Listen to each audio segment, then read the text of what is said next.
अस्सलाम वालेकुम dear students, how are you? I am Hamoodur Rahman Jasra और हम कंट्रैक्ट ऑफ पेमेंट पढ़ रहे थे। पिछले लेक्चर में हमने सेक्शन 157 तक कवर किया था और आज हम 158 से ऑनवर्ड शुरू करेंगे। मैं उम्मीद करता हूँ कि आप खैरियत से होंगे। ये मेरा नया चैनल है और आपसे उम्मीद करता हूँ कि आप मुझे अप्रिशिएट करेंगे। Kindly subscribe this channel, press the bell icon ताकि आपको हर मेरी नई आने वाली वीडियो का नोटिफिकेशन मिलता रहे। बहुत शुक्रिया, सलामत रहें, खुश रहें। सेक्शन 158 से onward, repayment of by bailor of necessary expenses. Repayment by bailor of necessary expenses यानी कि नेसेसरी जो एक्सपेंसेस हैं वो उनकी repayment where by the conditions of the bailment, यानी कि जहां पर ये बेलमेंट की कंडीशंस हो, कंट्रैक्ट ऑफ बेलमेंट की ये बकायदा उसमें एक टर्म्स एंड कंडीशंस हो। The goods are to be kept or to be carried or to have work done upon them by the bailee for the bailor and the bailee is to receive no remuneration. The beller shall repay to the belly the necessary expenses incurred by him for the purpose of bailment। बात की आपको समझ आ गई? यानी कि एक जब बेलमेंट की सूरत में बेली जो है, जब जब बेली जो है, बेली कौन होता है? बेली वो होता है जिसके पास किसी दूसरी शख्स की कोई चीज़ें मौजूद हो किसी खास मकसद के लिए। ठीक है, फ़र्ज़ करें कि मैं एक जनाब तमीरात करवा रहा हूँ, कंस्ट्रक्शन हो रही है, उसके लिए मुझे बहुत सारे उसके सामान की ज़रूरत थी, बेलर के सामान की ज़रूरत थी। बेलर का सामान मेरे पास मौजूद है, ठीक है। तो उस सामान के ऊपर जो मेरा थोड़ा बहुत खर्च आ गया है ना, उसकी यानी कि उस वो सामान उसमें थोड़ा बहुत उसमें आप कह लें कि फॉल्ट था उस सामान में, और मैं वो उस सामान के जो फॉल्ट था वो मैंने पूरा किया। तो अगर मैंने वो पूरा किया तो वो मुझे बेलर देने का पाबंद है। इसमें यही बात की गई है कि repayment by bailor of necessary expenses where by the conditions of the bailment the goods are to be kept or to be carried are to have work done upon them by the bailey for the bailor and the bailey is to receive no remuneration। Remuneration का क्या मतलब होता है? यानी कि remuneration ये होती है कि अगर आप लोहार हैं ना, लोहार हैं, ठीक है, गोल्ड स्मिथ हैं या मतलब सुनार हैं या अब जो भी हैं, जब आपके पास कोई चीज़ लाई जाती है तो आप उसके पैसे लेते हैं ना। तो जब आप पैसे लेते हैं तो वो क्या होती है? वो रिम्यूनरेशन होती है। जब आप पैसे लेकर कोई काम करते हैं तो वो क्या होती है? वो रिम्यूनरेशन होती है। अगर तो बेली ने पैसे लेकर उसकी चीज़ों की मुरम्मती की है तो फिर तो वो देने का पाबंद नहीं है। लेकिन अगर उसने पैसे नहीं लिए, उसने रिम्यूनरेशन नहीं ली, the bailor shall repay to the bailee the necessary expenses incurred by him for the purpose of the bailment. बाकी समझ आ गई? तो restoration of goods lent gratuitously, ठीक है। मैंने आपको पिछले लेक्चर में बताया था, हमने काफ़ी पहले पढ़ा था ग्रेजुअसली क्या होता है। तो ग्रेजुअसली एक ऐसा होता है कि यानी कि विदाउट, आप कह लें कि बे लॉस आप इसे कह लें, ठीक है, बे लॉस कह लें इसको। तो बगैर किसी लालच के इसको कह लें ग्रेजुअसली को।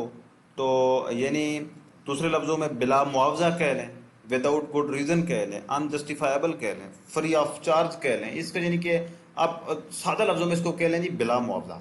रिस्टोरेशन ऑफ गुड्स लेंट ग्रेजुअसली यानी कि वो चीज़ें जो आपको उधार दी गई विदाउट एनी चार्ज, यानी बगैर किसी चार्ज, बगैर किसी मुआवजे की वो चीज़ें आपको उधार दी गई।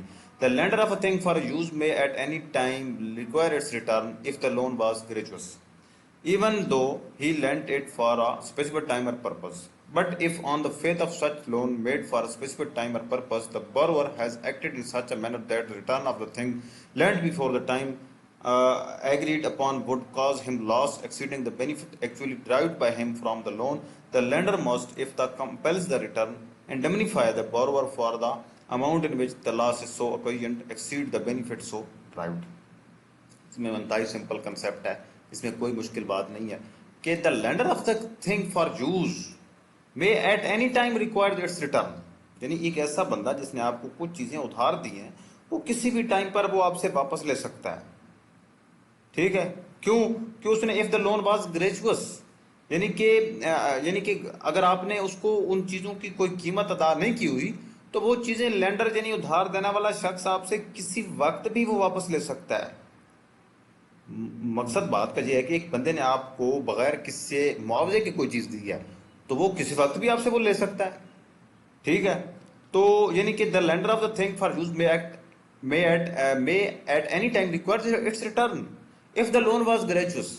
लोन वाज ग्रेचुअस का क्या मतलब है? लोन का मतलब होता है कर्ज। बात की समझ आ गई? यानी कि कर्ज अगर बिला मुआवजा उसने वो जो चीज़ें उसने दी हैं वो एक किस्म का कर्ज है ना जी, बगैर मुआवजा उसने बगैर मुआवजा की दी हैं।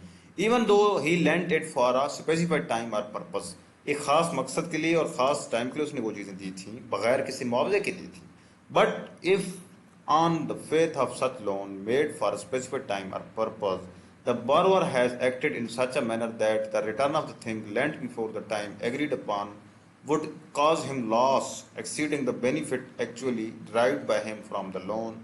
The lender must, if he compels the return, indemnify the borrower for the amount in which the loss so occasioned exceeds the benefit so derived. ये बात थोड़ी सी आपकी समझ से ऊपर से गुजर गई होगी। इसका सिंपल मतलब ये है कि अगर उसने स्पेसिफाइड टाइम के लिए दी हैं कुछ चीज़ें बगैर किसी मुआवजे की दी हैं, स्पेसिफाइड टाइम पीरियड के लिए दी हैं किसी शख्स को, बारवर होता है उधार लेने वाला, लेंडर होता है उधार देने वाला, ठीक है। तो हाँ, अगर एक बंदे ने कुछ ऐसी चीज़ें दी, मसलन मैं आपको एक एग्जांपल से समझाता हूँ कि एक बंदा है जी, मेरा करीबी रिश्तेदार है, उसने मुझे कंस्ट्रक्शन के लिए जिन औजार की ज़रूरत होती है वो मुझे उसने दी हैं, ग्रेजुअसली दी हैं, बगैर किसी मुआवजे की दी हैं। वो उसने अगर वो चीज़ें जो मुझे दी हैं वो लेंडर हो गया और मैं लेने वाला क्या हो गया, बारोवर, यानी उधार लेने वाला बारोवर और उधार देने वाला लेंडर। अब वो चीज़ें मेरे पास आ गई और उसने कहा कि आपके पास 20 दिन है, 20 दिन के अंदर अंदर आपने ये कंस्ट्रक्शन मुकम्मल करनी है। अगर आपने ये कंस्ट्रक्शन 20 दिन के अंदर अंदर मुकम्मल ना की तो 20 दिन के बाद मैं अपनी ये चीज़ें वापस ले लूँगा। उसने स्पेसिफाइड टाइम पीरियड के लिए मुझे दे दी हैं, ठीक है। अब वो चीज़ें मैं उठाकर, वो औजार उठाकर आ गया घर, मैंने कंस्ट्रक्शन का काम शुरू कर दिया। अभी तक मैंने 5 दिन लगाए थे कि जनाब वो जो लेंडर है वो आ गया, उसने कहा कि मुझे वापस करो अपनी चीज़ें, मुझे तो ज़रूरत पड़ गई है। हालांकि उसने मुझे 20 दिन का एक स्पेसिफाइड टाइम पीरियड दिया था। अब मेरी कंस्ट्रक्शन जो है half of the construction complete हुई है और अभी तक बाकी सारी कंस्ट्रक्शन रहती है, छत रहती है, बाकी सारा उसका ऊपर सीमेंटेड जो प्लस्तर पर टीप वगैरह रहती है, वो आ गया जनाब। उसने कहा कि मुझे वापस करो, तो मुझे वो वापस करना पड़े। यानी कि उसके उन औजारों से मुझे बेनिफिट कितना हुआ, आप अंदाज़ा लगा लें कि वही औजार अगर मैं बाजार से जाकर ले लेता तो शायद 5,000 में सारे औजार मुझे मिल जाने थे, लेकिन बेनिफिट तो मुझे 5,000 का हुआ, 5,000 मुझे ना पे करना पड़ा। लेकिन नुकसान कितना हुआ मेरा, ऊपर से आ गई बारिश ने मेरी वो सारी कंस्ट्रक्शन 5 दिन की गिरा दी। अगर वो जो है ना वो मुझसे ना लेता वो 5 दिन के बाद, ठीक है, बारिश आने, फर्ज के बारिश लेट आई है ना, एग्जांपल को थोड़ा मॉडिफाई कर लें, बारिश लेट आई है, 20 दिन से बारिश लेट आई है, ठीक है, 20 दिन तक मैंने वो कंस्ट्रक्शन मुकम्मल कर लेनी थी, तो वो कंस्ट्रक्शन इनकम्प्लीट रह गई सिर्फ इस वजह से कि उसने अपना आकर सामान उठा लिया। अब मेरा नुकसान हो गया तकरीबन 5 लाख का। मुझे उसके सामान उठाने से फ़ायदा तो हुआ था 5,000 का। जो 5 लाख का नुकसान हुआ ये कौन पे करेगा? ये पे करेगा वो शख्स जिसने वो मुझे चीज़ें दी थी उधारी। क्यों उसने क्यों वो चीज़ें उठाई हैं? अगर वो मुझे उसने वो चीज़ें नहीं देनी थी तो उसने उठाई क्यों, या मुझे दी क्यों थी? अगर देनी थी स्पेसिफाइड टाइम पीरियड के लिए तो फिर वो सब्र करता। तो उसने ये मुझे एक एतमाद में लेकर मेरा नुकसान किया। The lender of a thing for use may at any time required its return if the loan was gratuitous, even though he lent it for a specified time or purpose. But if on the faith of such loan made for a specified time or purpose, the borrower has acted in such a manner that the return of the thing lent before the time agreed upon would cause him loss exceeding the benefit actually derived by him from the loan, the lender must, if he compels the return, indemnify the borrower for the amount in which the loss so occasioned exceeds the benefit so derived. इसमें यही बात की गई है कि जनाब वो, इसमें ऊपर ये भी बात की गई है कि जो लेंडर है ना, लेंडर वो किसी वक्त भी वो चीज़ें वापस ले सकता है। क्यों? कि वो उसकी मलकियत है, वो किसी वक्त भी ले सकता है। लेकिन अगर तो वो बताता है कि जनाब अगर मुझे आप ये दी हुई चीज़ें मुझसे वापस ले लेंगे तो मेरा इतना नुकसान हो जाएगा, वो खामखा उसको कंपेल करता है, यानी फोर्स करता है कि जनाब वापस कर दो, मुझे इतनी ज़रूरत है फिलहाल। तो सेक्शन 159 कहता है कि अगर उस, यानी कि बेनिफिट उसकी उन चीज़ों से बेनिफिट कितना मिला बारवर को, यानी उधार ले जाने वाले को, और उसका नुकसान जितना नुकसान ज़्यादा हुआ है ना उसका, यानी कि फ्री ऑफ कॉस्ट बोला गया था ना, ये एक अलग पहलू है, यानी कि उसका नुकसान ज्यादा हो गया है बजाय फायदे के, उसका नुकसान ज्यादा हो गया।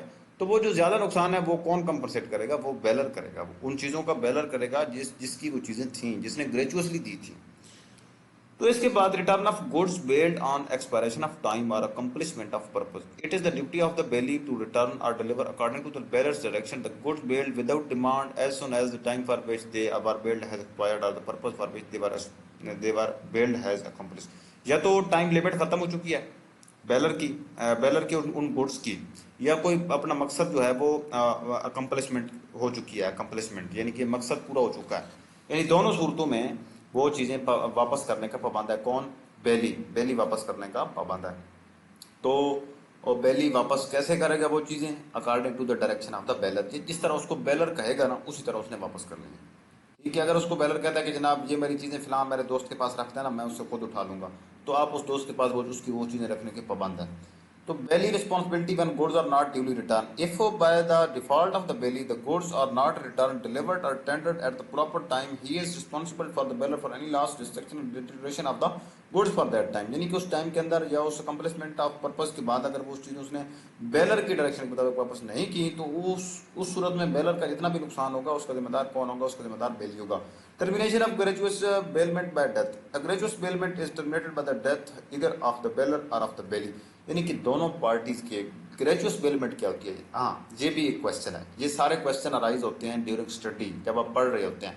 यानी कि एक ऐसी प्रोपोजिशन आ जाए जिसमें फ्री ऑफ कॉस्ट एक बंदे ने दूसरे बंदे को कुछ चीज़ें मुंतकिल की हैं किसी खास मकसद के अकम्पलिशमेंट के लिए। तो जुडिशरी के एग्जाम में या आपके किसी दीगर एग्जाम में ये पूछा जा सकता है कि जनाब क्या ये बेलमेंट का कंट्रैक्ट बनता है या नहीं बनता। तो बेलमेंट के कंट्रैक्ट की जो इंग्रेडिएंट्स हैं वो कितने हैं? वो कितने हैं? वो हैं जनाब 4 इंग्रेडिएंट्स हैं कि उसमें दो दो पार्टीज हूँ, एक बेलर एक बेली, उसमें कुछ चीज़ें डिलीवर की जा रही हूँ उस, और वो चीज़ें एक खास मकसद के तहत डिलीवर की जा रही हैं। ठीक है, तो वो होता है जी कंट्रैक्ट ऑफ बेलमेंट। ये कहीं पर भी नहीं लिखा हुआ कि उन चीज़ों के मुआवजे में बेली जो है उसको उसको कोई ना कोई रकम पे करेगा तो वो बेलमेंट होगी। नहीं, खास मकसद के लिए, खास मकसद के लिए अगर आपने कोई चीज़ें मुंतकिल की हैं दूसरे बंदे को, ग्रेजुअसली भी की हैं, चाहे ग्रेजुअसली की हैं यानी विदाउट एनी चार्ज की हैं, फ्री ऑफ चार्ज, बगैर किसी मुआवजे की हैं, लेकिन आपने वो चीज़ें मुंतकिल तो की हैं, एक खास मकसद के लिए भी की हैं, जिस शख्स को की हैं वो बेली है और आप क्या हैं? बेलर है। तो ये भी क्या होगा? ये कंट्रैक्ट ऑफ बेलमेंट होगा। लेकिन इसमें फ़र्क ये है, इसमें फ़र्क ये है कि जो कंट्रैक्ट ऑफ बेलमेंट है, ग्रेजुअस बेलमेंट कंट्रैक्ट है, वो टर्मिनेट हो जाएगा on the death of the parties. यानी अगर बेली मर जाता है तो वो कंट्रैक्ट फिर भी खत्म, बेलर मर जाता है तो वो कंट्रैक्ट फिर भी खत्म। हाँ, अगर सूरत हाल ये है कि बेली ने उन चीज़ों की कीमत पे किया है उस बेलर को, उसका उसको किराया दिया है उस बेलर को उन चीज़ों का, तो अगर बेली मर जाता है या बेलर मर जाता है तो ये क्या कंट्रैक्ट खत्म हो जाएगा? नहीं। क्यों? कि उसने तो वो किराया दे बैठा है। तो वो जो उसका रिप्रेजेंटेटिव है ना, जिस जो पार्टी भी मरेगी उसके रिप्रेजेंटेटिव उसको फिर कैरी ऑन करेंगे।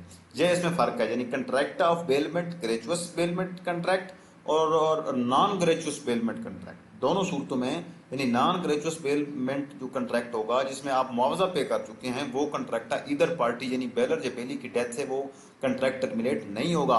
अगर तो आपने मुआवजा पे नहीं किया यानी ग्रेजुअस बेलमेंट कंट्रैक्ट है, तो इस सूरत में अगर बेली या बेलर मर जाए तो टर्मिनेशन ऑफ कंट्रैक्ट हो जाएगी, क्योंकि ये एक ग्रेजुअस यानी बिला मुआवजा बेलमेंट का कंट्रैक्ट था। तो बेलर इंटाइटल्ड टू इंक्रीज और profit from goods bailed in the absence of any contract to the contracting, the bailey is bound to deliver to the bailor or according to his directions any increase or profit which may have accrued from the goods billed. ठीक है, A leaves a cow in the custody of B to be taken care of. The cow has a calf. B is bound to deliver the calf as well as the cow to A. ठीक है, यानी कि simple is that कि गाय दी थी A ने B को, उस वक्त गाय जो थी वो प्रेग्नेंट थी 7-8 मंथ की। तो आफ्टर दैट गाय जो है उसने एक बछड़ा दिया, काफ दिया। तो अब बी अगर ये कहे कि तुमने तो मुझे सिर्फ एक गाय दी थी लिहाजा ये बछड़ा जो है ये मेरा अपना है, बी ऐसा नहीं कर सकता। यानी कि उससे कोई प्रॉफिट अगर उस उन गुड्स से कोई हुआ है, गुड्स वो यानी कि लिविंग भी हो सकती है, नॉन लिविंग भी हो सकती है। नॉन लिविंग गुड से भी कुछ ना कुछ यानी कि प्रॉफिट हो सकता है, लिविंग थिंग से भी प्रॉफिट हो सकता है। यानी कि प्रॉफिट किसी भी चीज़ से हो सकता है ना, उसकी मलकियत है। तो क्या होगा? होगा ये कि वो बछड़ा भी वापस करेगा बी, और वो गाय भी वापस करेगा।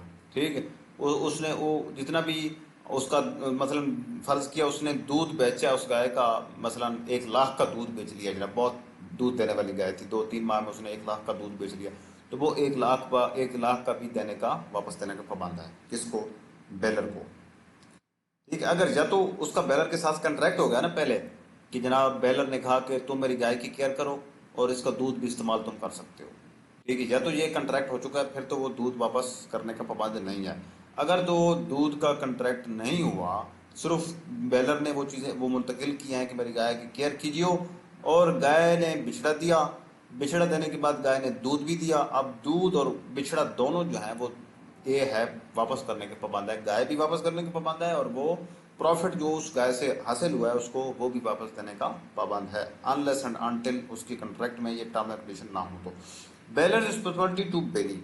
बेलर की क्या रिस्पॉन्सिबिलिटी है? The bailor is responsible to the bailee for any loss which the bailee may sustain by reason that the bailor was not entitled to make the bailment और to receive back the goods और to give direction respecting them. They were not entitled to make the payment or to receive back the goods or to give direction respecting। अच्छा, ठीक हो गया।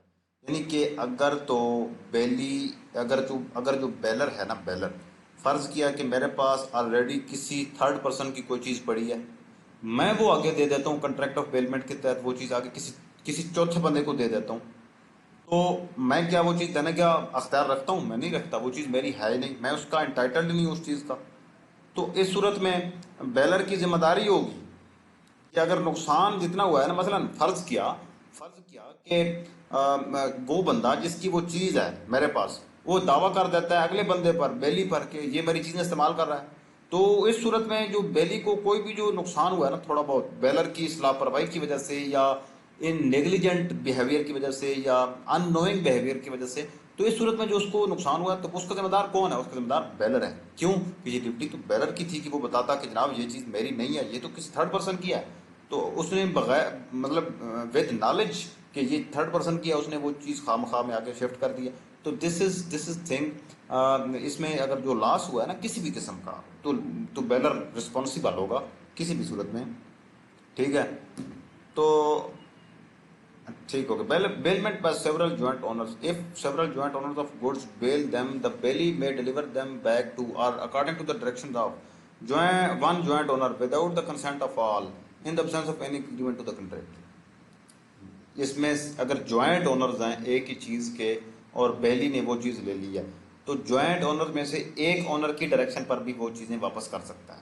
यानी एक owner ने कहा है ना कि जनाब ये चीज़ें फिलहाल जगह नहीं रखनी, आपने फिलहाल जगह रखनी है, तो यानी कि ये एक ओनर की डायरेक्शन पर भी जो बेली है ना वो वापस कर सकता है, अनलेस एग्रीमेंट कंट्रेरी ना हो। यानी कंट्रेरी से क्या मतलब है कि एग्रीमेंट में ये लिख दिया गया हो कि जनाब हम सब जॉइंट ओनर्स की डायरेक्शन होगी तो आप वो चीज़ें इस तरह वापस करेंगे, सिर्फ एक की डायरेक्शन पर वापस नहीं करेंगे।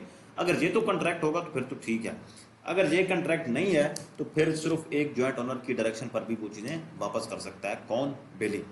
यानी मिसाल देता हूँ मैं आपको कि फ़र्ज़ करें कि एक ही कार के 4 भाई हैं, चारों भाइयों की अब वो कार इकट्ठी है, यानी जॉइंट ओनर है। तो यानी कि वो एक बेली फर्ज करें मैं बेली हूँ, मैं वो कार ले जाता हूँ। ठीक है, तो वो कार अब मैंने वापस करनी है, तो मैं उस कार को किसी एक भाई को कॉल करूंगा कि आपकी कार फारिग हो गई है, आपको मैं वापस करने आ रहा हूँ। तो वो कहता है कि जनाब हमारी कार फलां जगह पर खड़ी कर दो, बमाए चाबी। मैं जाकर फलां जगह पर खड़ी कर देता हूँ, तो मैंने फुलफिल कर दी कंडीशन किसकी? सेक्शन 165 की। ठीक है, कि जॉइंट ओनर में से किसी एक ओनर के कहने पर मैंने वो काम कर दिया। अगर तो हमारा एग्रीमेंट ये था कि जनाब अगर जब आप कार वापस करेंगे या जो भी हम डायरेक्शन आपको देंगे, हम सब भाइयों की आप मशवरा लेंगे, सब भाइयों से, हम सब भाइयों की कंसेंट होगी तो आप ऐसा करेंगे, अगर हम सब भाइयों की कंसेंट नहीं होगी तो आप ऐसा नहीं कर सकते। तो फिर मैं पाबंद हो गया सब भाइयों की कंसेंट लेने का। Bailee not responsible on redelivery to bailor without title if the beller has no title to the goods and the belly in good faith delivers them back to or according to the direction of the belly is not responsible to the owner in respect of such delivery। वही बात है कि एक बंदे की चीज मेरे पास पड़ी है, वो मेरी नहीं है, आगे मैं बेलर हूं, मैं किसी बेली को वो चीज मुंतकिल कर देता हूं, तो वो बेली जो है ना, वो बेली पाबंद नहीं है उस ओरिजिनल ओनर को जो भी नुकसान हुआ है उसका जिम्मेदार वो बेलर होगा, क्योंकि वो उसकी चीज बेलर ने आगे दिया है, बेली को तो कोई पता नहीं था कि ये चीज फिलहाल बंदे की है। ठीक है। हाँ ठीक हो गया। गुड फेथ से क्या मुराद है कि बेली को इस बात का नॉलेज नहीं था कि ये चीज बेलर की अपनी नहीं है। अगर तो बेली को इस बात का इल्म हो गया कि ये चीज बेलर की अपनी नहीं है, भाई ये किसी थर्ड पर्सन की है, ये तो आगे मुझे कंट्रैक्ट ऑफ बेलमेंट के तहत खाम में एमए दे रहा है, ये चीज तो किसी और की है, तो अगर फिर बेली लेगा ना, फिर अगर बेली लेगा तो फिर बेली पाबंद हो जाएगा। यानी बेली को तो कोई इल्म ही नहीं है कि ये चीज बेलर की है या किसी थर्ड पर्सन की है, तो इस सूरत में तो बेली पाबंद नहीं होगा ओरिजिनल ओनर को। अगर तो उसको इल्म होगा कि ये चीज बेलर की अपनी नहीं है, ये किसी और की मलकियत में है, तो फिर बेली पाबंद हो जाएगा। Right of third person claiming goods bailed, if a person other than the bailor claims goods bailed he may apply to the court to stop the delivery of the goods to the bailor and the decide to the title to the goods.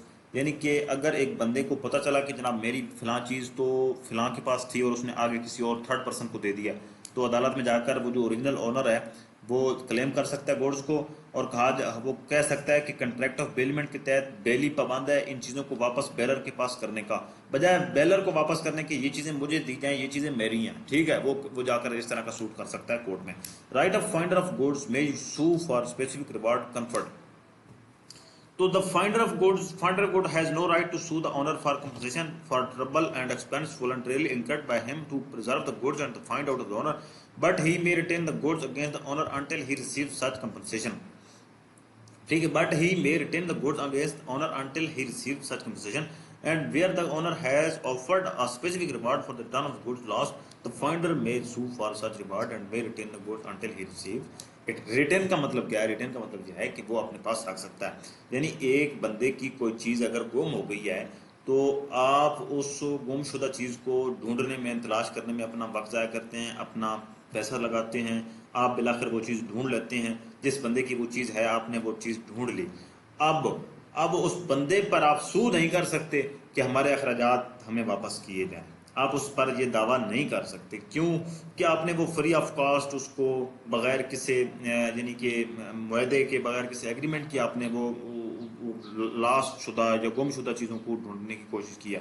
हाँ अलबत्ता ये है कि but he may retain the goods against the owner until he receive such compensation. हाँ अलबत्ता आप उस चीज़ को रिटेन कर सकते हैं, आप रिटेन कर रखने का हक रखते हैं कि जनाब मेरे पास ये आपकी चीज़ सोने की अंगूठी है, मेरे पास पड़ी है, मुझे आप 5,000 रुपया देंगे तो मैं आपको दूंगा, क्यों कि मेरा 5,000 खर्च हो गया आपकी इस अंगूठी ढूंढने में, तो वो 5,000 आपको देने का फिर साहब है, उसने देने हैं, पाबंद है, सोने की अंगूठी उसने आपसे लेनी है तो वो आपको 5,000 देगा।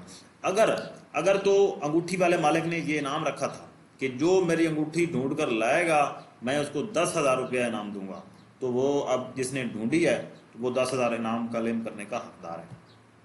ठीक है, तो इसके बाद when finder of things commonly on sale may sell it, when a thing which is commonly the subject of sale is lost, if the owner cannot with reasonable diligence be found, or if he refuses upon demand to pay the lawful charge of the finder may sell it when the thing is the danger perishing of losing the greater part of its value, when the lawful charge of the finder respect of the thing found amount to 2/3 of its value।